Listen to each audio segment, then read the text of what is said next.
melesat terbang menuju ke hutan tempat tinggal Eyang Suweja. Setiba di sana, Eyang Suweja ternyata telah berdiri di hadapan gubuknya, seakan tahu bahwa muridnya bakal datang. Anwar mendarat tepat di hadapan Eyang Suweja dan langsung memberi hormat kepada gurunya itu. Eyang Suweja membuka pembicaraan.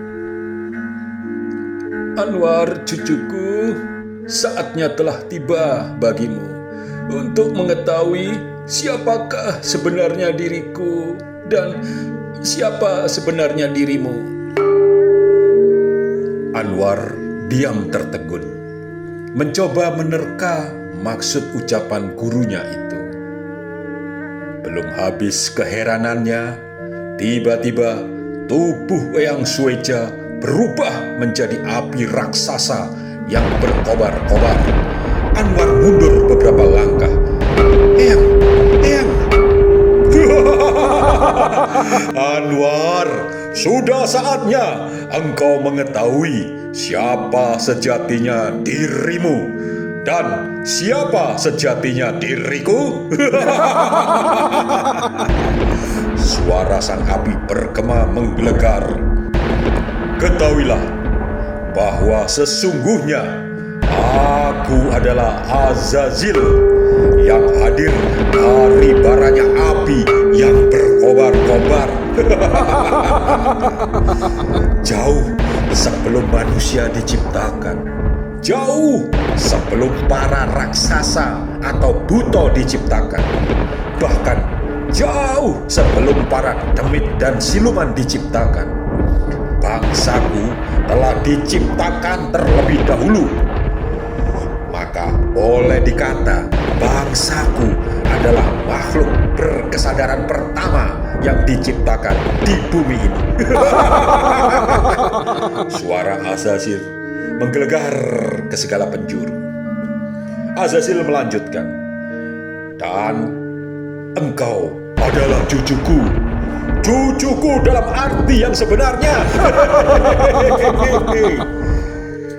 Anwar masih terpukau, tak tahu harus berkata apa.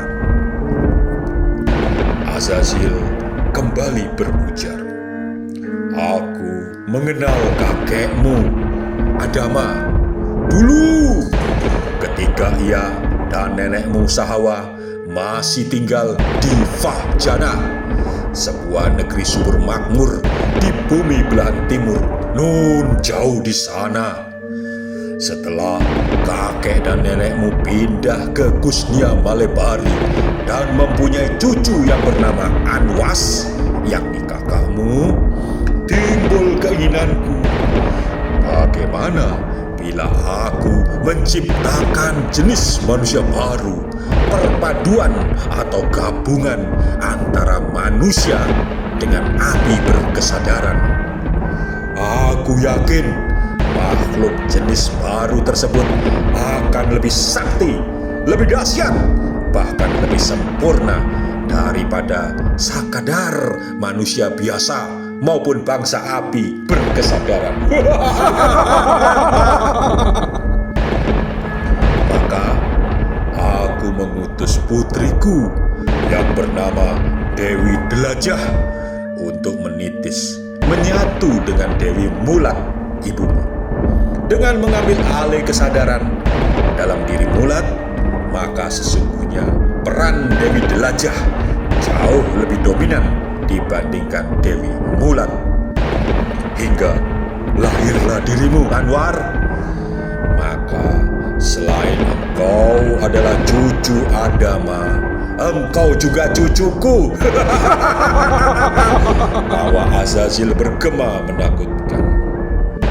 Anwar benar-benar terpaku. Tubuhnya serasa membeku. Ia seakan tak percaya akan semua yang ia dengar. Jati dirinya kini diungkap oleh Azazil.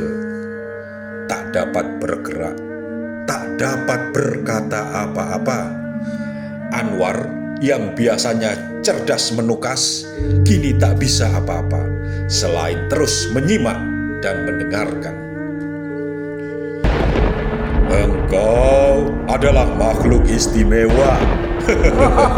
Perpaduan antara manusia dengan api berkesadaran.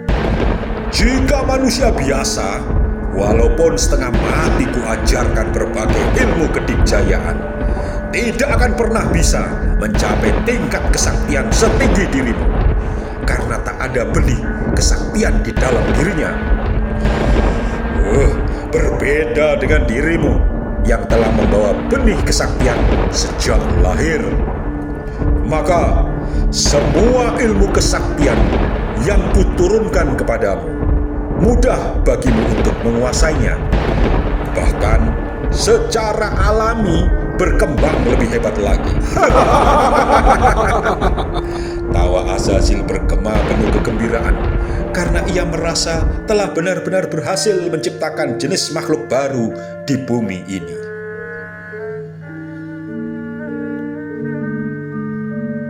Setelah sejenak melanjutkan dengan obrolan-obrolan ringan, Anwar mengajukan beberapa permintaan.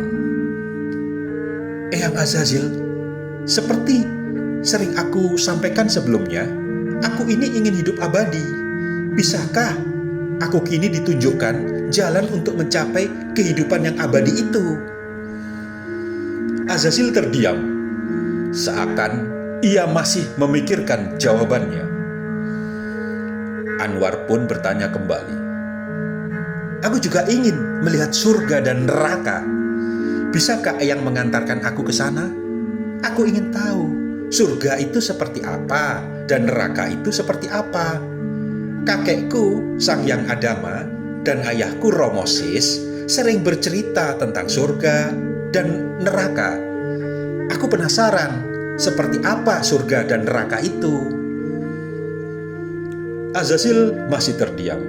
Anwar pun dengan sabar menunggu jawaban kakeknya itu. Azazil menjawab dengan gema suara perlahan. Soal surga dan neraka, aku sendiri tidak tahu di mana tempatnya dan seperti apa keadaannya. Aku belum pernah ke sana. Itu rahasia yang Maha Kuasa. Anwar kecewa dengan jawaban itu, tapi ia tak berkomentar apa-apa. Azazil melanjutkan. Sedang soal hidup abadi, dalam sejarah belum pernah ada makhluk yang hidup abadi. Kalau awet muda ada, panjang usia juga ada, mati tapi bisa hidup lagi ada. Tetapi aku belum pernah berjumpa dengan makhluk yang hidup abadi, atau setidaknya bakal panjang umur seusia jagat raya. Aku belum pernah tahu ada makhluk yang semacam itu. Tapi Eyang pernah menjanjikan kepadaku bahwa setelah aku selesai belajar ilmu kesaktian dari Eyang, maka aku akan ditunjukkan jalan untuk mencapai kehidupan abadi, desak Anwar. Kembali Azazil bungkam terdiam, namun kemudian berkata perlahan. Sebetulnya aku tidak yakin. Aku hanya menduga-duga saja bahwa orang sesakti dirimu memang punya peluang besar untuk mencapai hidup abadi. Iya, hanya dugaan semata. Dengan kondisi dirimu yang berbeda dengan makhluk lainnya, akan kutunjukkan tempat di mana mungkin engkau bisa memperoleh keabadian hidup. Namun, jika gagal, engkau akan binasa, musnah seketika. Maukah kau ke sana untuk mencobanya? Mau, Eyang. Aku sangat mau.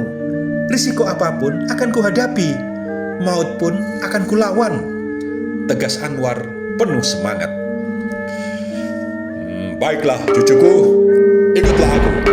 Suara Azazel bergema pelan.